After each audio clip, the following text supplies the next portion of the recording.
Welcome back to the Fresh Economic Thinking podcast. Today, a special guest, Anna Samson. Anna's written an article that is co-published with this podcast about the dismantling of USAID and how we might see the reorganization of aid as an opportunity, not just a cost. It's a thought-provoking piece. And let me just quote from it before I get Anna to introduce herself. And I quote, USAID's abolition, while confronting in its audacity, should not be met simply with self-righteous indignation about the supposed nobility of aid work or showing how aid can be weaponized to undercut the West's rivals. Instead, it should be seen as an opportunity to rethink the whole foreign aid system. It's a chance to create a world where countries drive their own development and self-interested generosity, in inverted commas, and donor dependence are no longer required. End quote. That's going to be interesting. Anna, welcome to the show. Thank you, Cam. It's great to be here. So what should listeners know about you to have such opinions on USAID and the aid? Can you give us the 2-minute whirlwind summary of your experience and your research in this area? Yeah, so look, I have been a humanitarian protection worker previously in a past life. So I worked for about 10 years in humanitarian protection. I worked right across Southeast Asia and into doing quite a bit of advocacy work over in the US and in Europe. I was focused primarily on refugee protection and supporting people who were fleeing from mass atrocities or large-scale human rights abuses. So that was my initial interest. I went into this work, I wouldn't say naively, but certainly very hopefully and idealistically, in the best sense of the word, really thinking that as somebody working on these issues, bringing my background and knowledge into that, coming as I was, having grown up in Australia, and yet, having had parents who had also had their own very complicated migration journeys, that I would be joining a rank of people who were also, like me, hoping that eventually their jobs would be redundant. And I quickly discovered that that was not the case, that really what I was entering was really an aid industrial complex. I worked there for about 10 years. And look, don't get me wrong, there are incredible people who work in humanitarian protection, humanitarian support, and particularly within humanitarian emergencies. And I think we'll get into this a little bit later. This distinction, I think, that has been muddied between humanitarian work and really aid work that is under the cover of national security or promoting particular political interests. So anyway, I did that. I came back to Australia quite frustrated with a lot of the structural issues I saw within the aid sector, and particularly that idea that really there was a disconnect between my feeling like this, we needed to find ways to make this work not necessary anymore in the world. Mm-hmm. And coming back to Australia, returning to ANU and doing a master's and a doctorate over there, working particularly in the strategy and defence space. So I came from very much a peace and conflict background. I had a long history as a community organiser, as a peace activist, but really wanting to understand, well, what's that connection between grand strategy and what we talk about in terms of defence and national security policy, and the way that we spend that money, and then these sorts of, human rights atrocity type events. Right. Yeah, Well, so I've worked in this area for a while. I'm no longer working at the coalface. I'm still very connected into this world and have lots of friends and colleagues who work there and have remained interested in it. And I'm quite passionate about it, particularly because I see that there is such a lot of really good work and necessary work that needs to happen around humanitarian emergencies. And it really disturbs me that in many ways, the aid industry has created a rod for its own back by the morphing of these humanitarian principles, which has happened deliberately. It's not an accident. Has happened over some time into focusing more on aid as a tool for promoting national security interests. So, wow. Okay, there's a lot to unpack. I'll probably see if I can simplify it. I know most listeners probably don't have much of a background. What do you think, Anna, the average person doesn't know about foreign aid? So it's been a big topic. Trump promised, we're not going to fund foreign companies, America first. What, like, that resonated politically, but I don't think anyone actually knows. Where does the money go? What happens?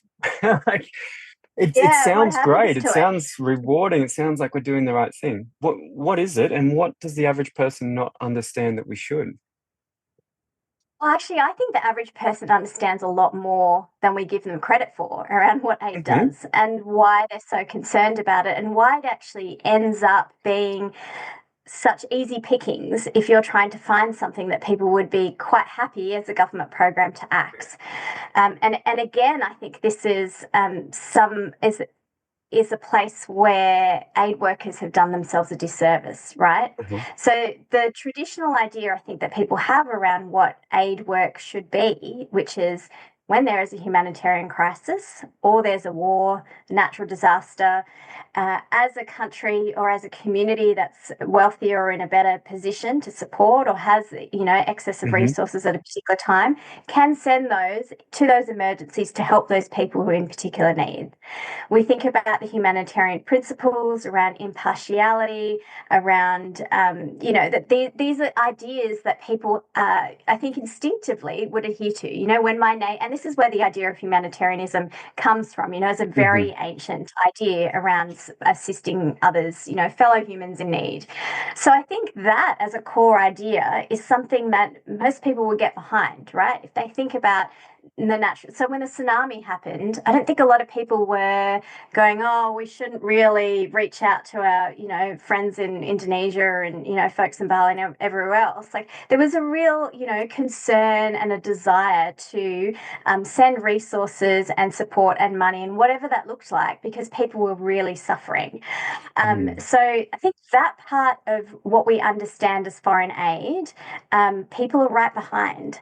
I think where we get into the muddy and difficult territory is really where governments set up agencies like USAID and in Australia's case, AusAid and its, previous incarnations to do things that were really very deliberately, and these were written into these policy documents, right? And in the formation of these organisations that said, yes, they're going to do things like provide humanitarian assistance in emergencies, but they're also going to do things that are in the promotion of America's or in Australia's national interest, that's going to promote our own security interests. And in some cases, even they would say explicitly promoting our own commercial interests. So that's where Mm. we start to see this muddying of the waters. And that's where you really, when people talk about the politicization of aid, I think that's really what they're talking about. Hmm. And then we start to get into things like, okay, well, what does promoting Australia's or the US's national security look like? And why are we doing that through aid? And I don't think people within the aid sector have really made a good enough case for A, why this is necessary, and B, how that actually connects to those principles of humanitarianism that are supposed to be at the core Hmm. of, and I think that are instinctively what people support. Yeah, no, let me, yeah, I think I get what you're saying, that there is like an instinct for humanitarianism and support during times of need. And I think is there a parallel with the domestic welfare system that, yeah, we support people when they're unemployed or when they have kids or when they're elderly, but we can see in our neighborhoods the reliance on welfare and the corruption or the abuse of it. And if we Yes. scale that up to billions in nations, with probably less ability to have any oversight, we get some wild stuff. So you think that's a fair analogy? I 'Cause- do think that's a fair yeah. analogy, and I would go one step further, which is to Uh-huh. say that at least when we're talking about in a domestic context and we're supporting folks who might require it because they're going through particular bad patches, or they're not starting out with an equal level of resources, or for whatever Hmm. those equity reasons that we might want to do it. I think within a development context, we're also talking about really long-standing historical inequalities, right? So a lot of the aid industry developed in countries that were former colonial powers. So, from the point of view of, and you can look where countries are the most active, right? So a lot of European countries are far more active in African nations because they Hmm. were former colonies. Similarly, the US is very active in South America. It's not just because it's their backyard, right? It is actually because they have actively been promoting, colonial movements in there. And in Australia, like our biggest interest is PNG, and that is, Mm. has many of those colonial ties. So I think there's that, but there's also the fact of who's delivering it, right? And what they stand to gain from being involved in the delivery of these.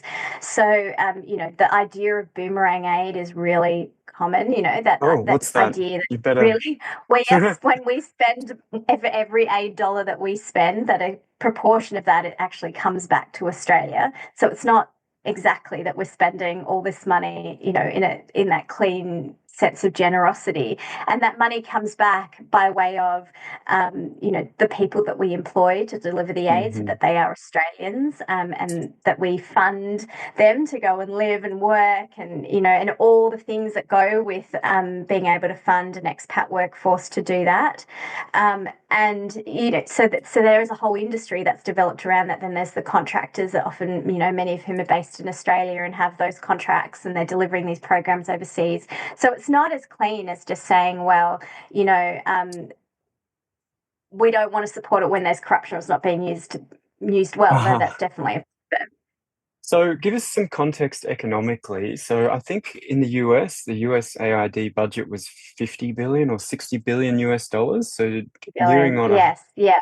100 billion Aussie dollars.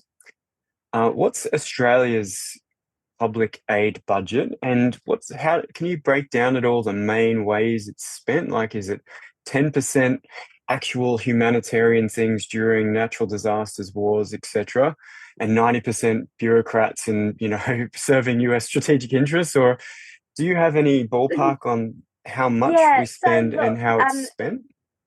yeah, so in Australia, we talk about it in terms of official development assistance, and that's the formal term for it. So in the 2024-25 budget, we are scheduled to spend about 5 billion Australian dollars on ODA. And that represents, a slight increase on the 2022 amount. But in terms of the proportion of that, the vast majority of that is spent in the Pacific, Hmm. which again makes sense. They are our new neighbours. There are also a number of countries that continually or continue to be sort of what we would not so much classify as underdeveloped, but certainly having development needs or not quite meeting, some of those Hmm. goals that have been set by agencies like the UN around the Sustainable Development Goals. Um, in terms of how we divide that up, like in terms of, how much of that is actually coming back to Australia versus how much is being spent, that's where it starts to get a bit woolly, right? Because it's not really clear in the way that you have to actually dig down into individual contracts to start Hmm. understanding, Mm. well, is this $600 million being spent as a direct contribution to the PNG government, for example? But then how then is that money being spent? Is it then going to support particular community organisations? Where does the administrative cost come into that? So all of that starts to get increasingly muddy. And then are you using, DFAT has talked recently about using many more locally engaged staff. And that is one way of defraying the costs, or ensuring that the costs are being sort of, the development assistance is really going to the people who to the countries where it's being spent, versus it coming back to Australia. But I mean, that's also part of the distortion that occurs when we send this money to countries where really there've been entire local industries developed around administering these aid dollars. And the Pacific isn't the only place that it happens. It happens a lot in Eastern Europe. It happens a lot in parts of Africa, where really, like, the jobs in aid are not so much about delivering the assistance, but actually administering the money that is coming from these other nations. So you're saying that a lot of the budget, it's hard to track. It's very opaque. And I will tell you that I read DFAT's annual budget before we started talking, and I found one of the biggest line items was interest cost. And so I suspect what they've done is Treasury has allocated them funding to lend to certain countries, and they're sort of not paying interest essentially, which is quite, a big deal. But you're also saying that there's a whole sort of industry, because it's raining money for imprecise and poorly defined tasks, that everyone can sort of intercept that money in an aid industrial complex. And no one, as you said in your introduction, really wants to put themselves out of a job. They'd prefer to not solve the problem, make it worse, or at least pretend it's getting worse to get more aid, so get themselves promoted, spend more money on their corporate mates for provisioning services, and so on. Now, let me quote to you from a book in 1989 that Graham Hancock, who's now famous for Ancient Apocalypse and his Magicians of the Gods, talking about ancient societies and archaeology, he wrote this in his book. This is the first sentence of his 1989 book called Lords of Poverty, about aid. It says, I quote, "This book is an attack on a group of rich and powerful bureaucracies that have hijacked our kindness. The bureaucracies I refer to are those that administer the West's aid and then deliver it to the poor in the third world in a process that Bob Geldof once described as a perversion of the act of human generosity." End quote. Would you say that's still true? That was 36 years ago. Yes, Is that look, how it I think works? that there is a large amount of truth in that. And I think the other thing that is really fascinating about the way this is developed is there is some awareness, right, that this critique exists.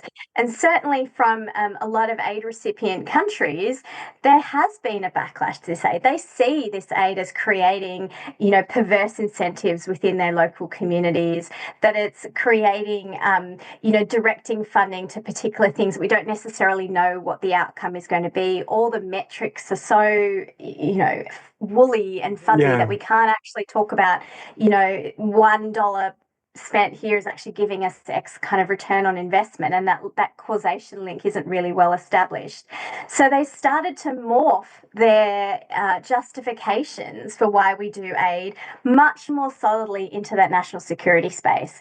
And I think for me it was very fascinating the minute that Doge kind of waltzed into USAID, and it was like slashing and burning the place, and the response from the sector was quite telling. A lot of it focused on, yes, people are going to die because there are really critical programs, and that's the humanitarian part of the work that happens, the delivery of aid into war zones and hard to reach places and polio vaccinations and those kinds of things that are, very critical, very almost clear-cut aid cases of humanitarian assistance. But they were almost bracketing that off and saying, yeah, but there's all this other great stuff that aid does that you're just not valuing.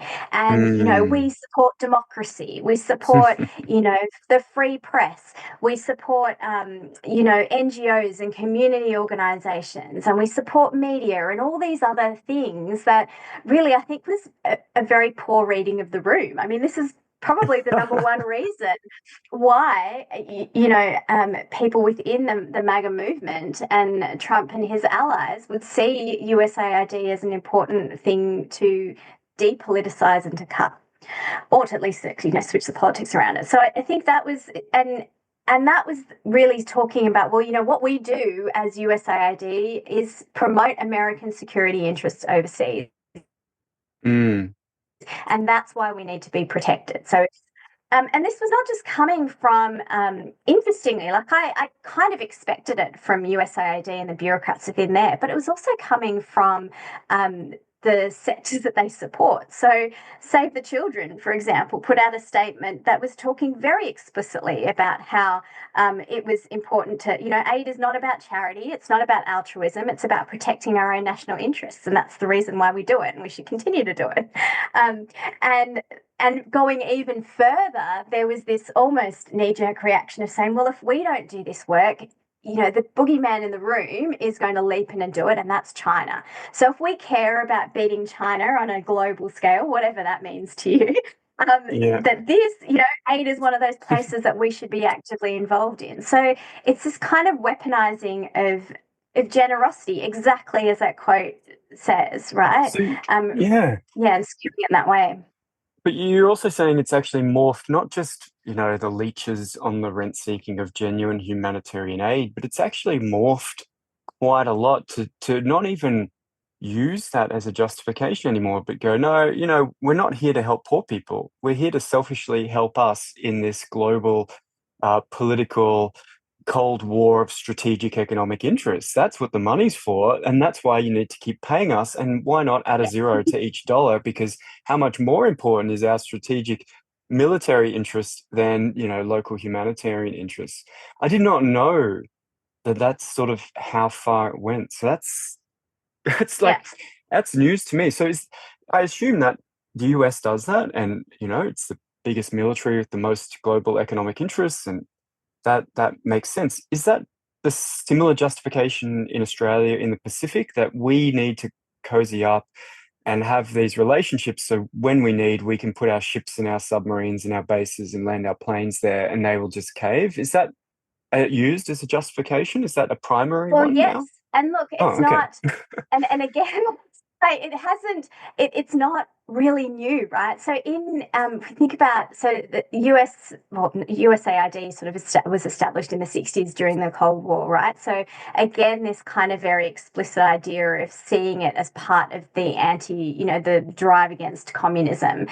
Australia's aid agency was established in 1974 under Whitlam, right? So we've had things like the Colombo Plan and previously that have done things in that sort of development assistance side of things, but really as an agency and as an arm of government, not until the and then when there have been successive reviews of the work that, AusAid or DFAT have done, they have been very explicit. So, you've given me a couple of quotes. I'll read you one that was from Labor's foreign minister in the 80s, Bill Hayden. So under the Hawke government, there was a review called the Jackson Review into Australia's aid program. And in tabling that report, Bill Hayden, he said this, he said, quote, aid is not somehow tainted because, among other things, it helps serve our own economic interests.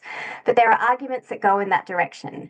The government, in other words, maintains a balance of motives in our aid program, a necessary and perfectly defensible balance between our humanitarian concern for our fellow human beings and our economic and political interests. So really, from the get-go, Wow. What there year is was this that? sense of going, these things are important. So that is in 1985. Wow. Okay, so this is long So standing, right? And so and yes, and I assume what you said at the beginning was that the average person actually senses this, and their common sense doesn't get swept up with these nonsense things. They see it as, yeah, we're just literally bribing these countries for things that we don't think it's a strategic interest. Now, one of the topical ones, I'm from Brisbane, so obviously follow the NRL.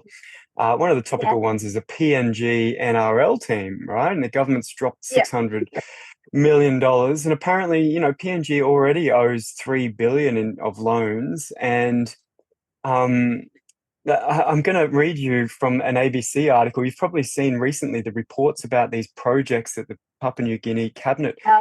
outlined, and they said, oh, we're going to do a luxury island partnership, explore the potential for a Formula One track, a Silicon Valley style hub, post quantum cryptography solutions, and a spy agency with training from Israel. we're going to expedite these projects as part of a development agenda for the country's 50th anniversary for independence. And of course, critics point out that they already owe us $3 billion and none of those things are a development priority.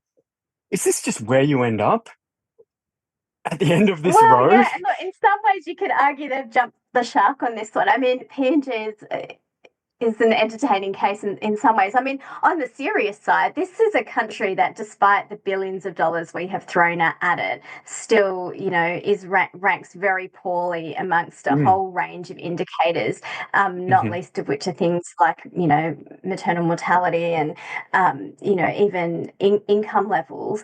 And interestingly, one of the really basic things that you would think we would be able to do in PNG is actually even know how many people live in this country. Oh, But yeah. we have a huge underestimation because the census data is so out of whack and it's really incredibly difficult to count people in the highlands, etc. So we actually don't even know, what the extent, it's really difficult to even understand that full extent of the need, which you would argue that if you're going to be trying to lift development outcomes or to lift standards of living, that these are some basic things that you should be considering before we even leap to the idea of having some fancy cryptography.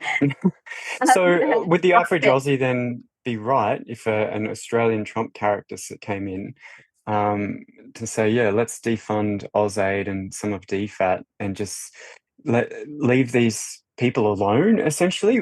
So is that the right intuition to have? And secondly, does it actually help development to get rid of these agencies?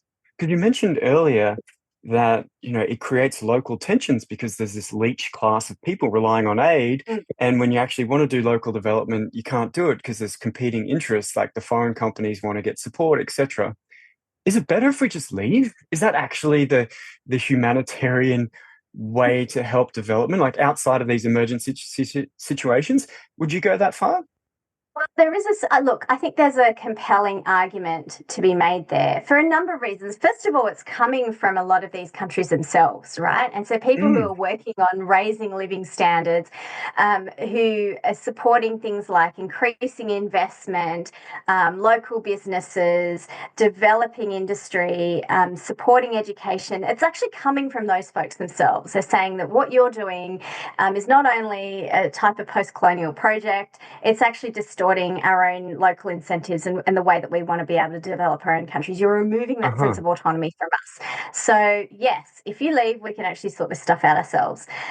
Second of all, it's being distributed in ways that aren't necessarily the ways that are wanted. So, if you weren't there, parts of the market would sort it out itself, right?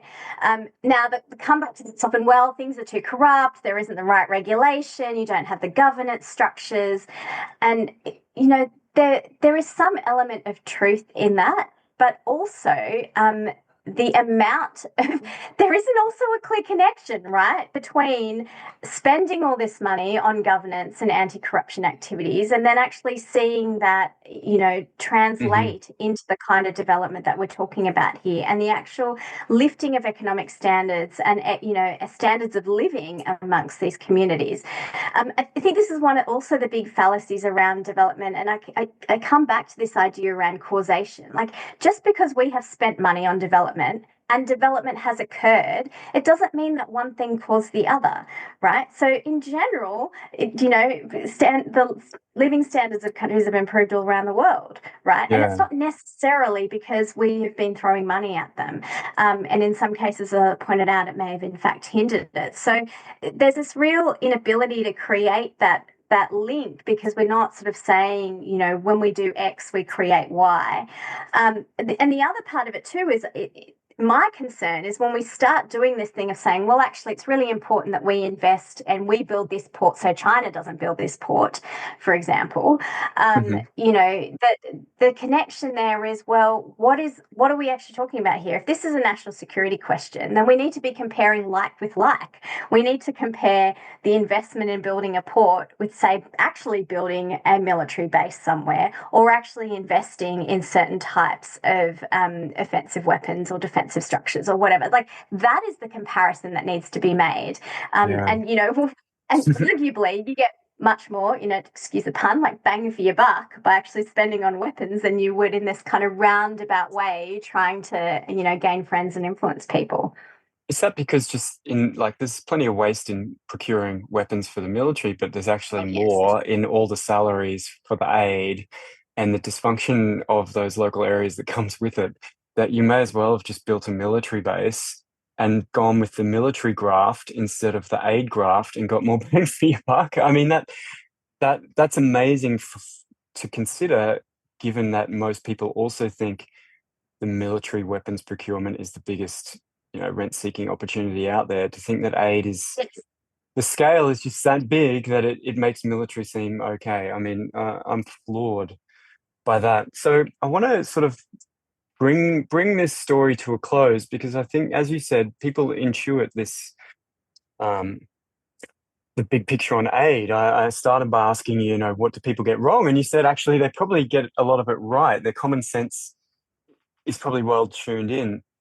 So how do you have like an overarching sort of economic, social, or political theory about how we should do aid and why it fails and where the incentives go wrong? Is there like is the family analogy good? Like, you don't just keep supporting your dysfunctional cousin until they get a job, or like how if you can understand what I'm saying, like, how do we think about this? We've seen all the examples, we've got these cases. Is there a memorable, So, theory or story yeah, there? look, I think that we know there's pretty good evidence now, right, after decades of this development assistance, that the connection between spending money on development and development outcomes is very tenuous, right? So we know that. But we can't really say that it works. And when it does work, we can't hone in and say, well, that was the only thing, because usually there are a bunch of other Mm, situational and contextual factors that have allowed for that development assistance to do its job and to be effective. So my view, quite radically, is actually that a lot of development assistance should not be spent. Where mm, where it is critical to spend money, though, is in humanitarian emergencies, and to do it according to those humanitarian principles. And that's where, in fact, a lot of countries fall down, right? Because there is a sense of, if we think about some organisations that have already decided on their own to not receive government funding for these particular, so like Oxfam, for example, doesn't have any USAID contracts because they decided a number of years ago that they wanted to distance themselves from that agency and didn't want to be beholden to government funding. Organisations like MSF, for example, also don't receive any government funding, again, because they wanted to maintain independence and impartiality, and because they know when they work in these countries that their connection to these, agencies causes them to be viewed in particular ways. But right. still, providing that kind of assistance, you need to do it across the board, right? You can't just say, I'm going to go to this particular country because, for example, we're not just going to fund stuff in Ukraine because we're really concerned about Russia, right? We also Yeah. need to be funding things in the Sudan and places where we don't have a vested geopolitical interest necessarily, but there is still a real humanitarian need. And so that becomes a bit more of a challenging thing to do. It is actually generosity, it's pure generosity, Mm, right? It's saying that these are fellow humans who are suffering, usually in circumstances that are not within their control, and they need assistance in that instance. When we're talking about other types of aid, it needs to be much more explicit about what that is trying to do. So rather than a roundabout way, so, a lot of countries are now talking about, but recipient countries are looking for things more like investment, right? And actually, in fact, China is much better at doing a lot of this than many other parts of the world. Now, they're criticized because they don't have requirements around governance. They don't have mm, requirements around, gender diversity or other types of metrics that we put in a lot of our aid recipients. But they are much keener on the idea of funding for investment.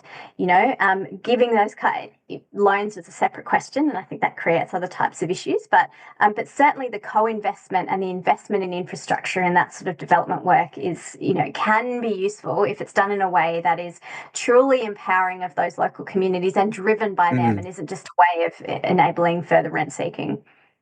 Yeah, that makes a lot of sense. I mean, we're back to economics at the end. And, as you Aren't mentioned we with always? China, their history of development is the co-investment. Like, get the Germans here to build cars and co-invest with us, and we will learn. And that's the process. And so I guess for them, maybe that's the model they see now that they are the more powerful country in the relationship. And yeah, I think you're right. Like humanitarianism, stick to those events and locations where it's acutely needed and do that job. But this strategic muddying of the waters seems like it's just amplifying waste, rent seeking, and the aid industrial complex beyond anything imaginable. So I appreciate your time, Anna. Where can people find you before we close? Well, I'm not on the socials, so Okay, you can find her at Fresh Economic Thinking. That's right, you can. Terrific. Thanks for coming, Anna. No worries, thanks, yeah, bye.